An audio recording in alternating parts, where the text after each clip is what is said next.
Sir, बीते दिनों दिशा पटानी के घर कुछ बदमाशों ने फायरिंग की थी, जिसको लेकर मुख्यमंत्री योगी आदित्यनाथ मामले का संज्ञान लिया था।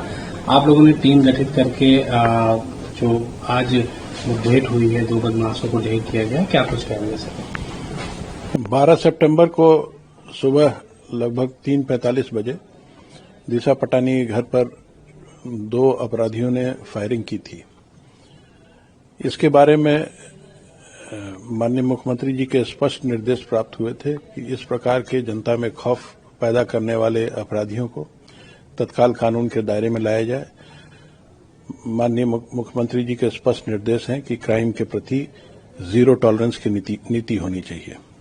इसी नीति के तहत कार्य करते हुए तत्काल यूपी पुलिस ने एसटीएफ जनपदीय पुलिस को सक्रिय किया और कई स्तर पर अभिसूचना का संकलन किया गया। आसपास के आने जाने वाले रूट्स पर सीसीटीवी फुटेजेस निकाले गए, धरातल पर अभिसूचना संकलन किया गया, तकनीकी विश्लेषण किए गए, साथ ही आसपास के अन्य प्रदेशों में भी जो क्राइम रिकॉर्ड्स थे उनके क्राइम ब्रांच से प्राप्त कर फोटोग्राफ्स की मैचिंग कराई गई और इन अपराधियों को पहचाना गया। इनकी पहचान रविंद्र और अरुण के रूप में हुई। इसके अलावा ये भी जानकारी हुई कि 2 अन्य अपराधियों को रेकी के लिए इस्तेमाल किया गया था, उनकी ही पहचान कर ली गई है। फायर करने वाले इन 2 अपराधियों के बारे में ये भी जानकारी हुई कि ये गोल्डी बरार गैंग के लिए काम करते हैं। गोल्डी बरार ने इस घटना की जिम्मेदारी सोशल मीडिया के माध्यम से ली थी, जो सभी मीडिया चैनल्स द्वारा दिखाई भी गई थी। एक चैलेंज के रूप में एक्सेप्ट कर इस गैंग को वर्कआउट किया गया और आज सायंकाल में एक मुठभेड़ में ये 2 शूटर्स मार गिराए गए। इसमें रविंद्र का आपराधिक इतिहास अच्छा खासा है। इसके द्वारा पुलिस पर भी पूर्व में फायरिंग की गई है, जिसमें हरियाणा पुलिस का एक कांस्टेबल के छाती में गोली लगी थी।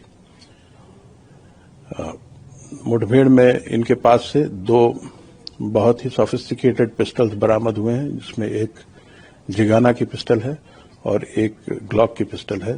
साथ ही बड़ी संख्या में 9mm के कारतूस भी बरामद हुए। अब मुठभेड़ के बाद इन्हें हॉस्पिटल ले जाया गया, जहां डॉक्टर्स ने इन्हें डेड डिक्लेयर कर दिया है। आगे की विधिक कार्रवाई की जा रही है। साथ ही इस गैंग के सभी छोरों की, इसके सारे मेंबर्स की जानकारी भी की जा रही है, ताकि संपूर्ण गैंग पर एक्शन लिया जा सके। सर, क्या ये गोल्डी बरार के सक्रिय सदस्य थे? इनको पैसे देके काम कराया गया था, कैसे? यह गैंग गोल्डी बरार के लिए काम करता था। गोल्डी बरार और रोहित गोधारा, ये एक ग्रुप है। गोल्डी कनाडा से सक्रिय है और रोहित गोधारा जो है वो उसके पोर्टुगाल में होने की जानकारी हुई है।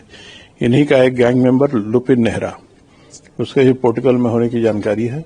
द्वारा ये ग्रुप संचालित किया जा रहा था और ये निर्देश दिए गए थे। इनका मकसद था कि ये जनता में खौफ पैदा करें, जिससे ये फिर आगे अपने गैंग की एक्टिविटी को उत्तर प्रदेश में फैला सकें और यहां भी वसूली आदि कर सकें। लेकिन मेरी उम्मीद है कि आज की इस कार्रवाई के बाद ये गैंग्स उत्तर प्रदेश सरकार के जीरो टॉलरेंस पॉलिसी को दोबारा टेस्ट करने नहीं करेंगे। सर, क्या दिशा पटानी को भी इनके माध्यम से धमकी वगैरह कुछ दिया गया था? इसकी जानकारी मुझे नहीं है, लेकिन जो सोशल मीडिया पे उपलब्ध है उससे ये जानकारी मिलती है कि इनके द्वारा खौफ पैदा करने की कोशिश की गई थी, ताकि इनके गैंग का खौफ यूपी में भी फैल सके। सर, इनके पास इंटरनेशनल हथियार जो बरामद हुए हैं, क्या लगता है? भारत में इंटरनेशनल हथियार बैन है, लेकिन फिर भी इनको कहां से मिल रहा है? इस प्रकार के हथियार इस तरह के ऑर्गेनाइज्ड गैंग से पास अक्सर देखे जाते हैं। इस पर भी पूरी जानकारी की जाएगी कि ये हथियार कहां से आए हैं, ये कारतूस कहां से प्राप्त हुए हैं, ताकि इन स्रोतों को भी नष्ट किया जा सके।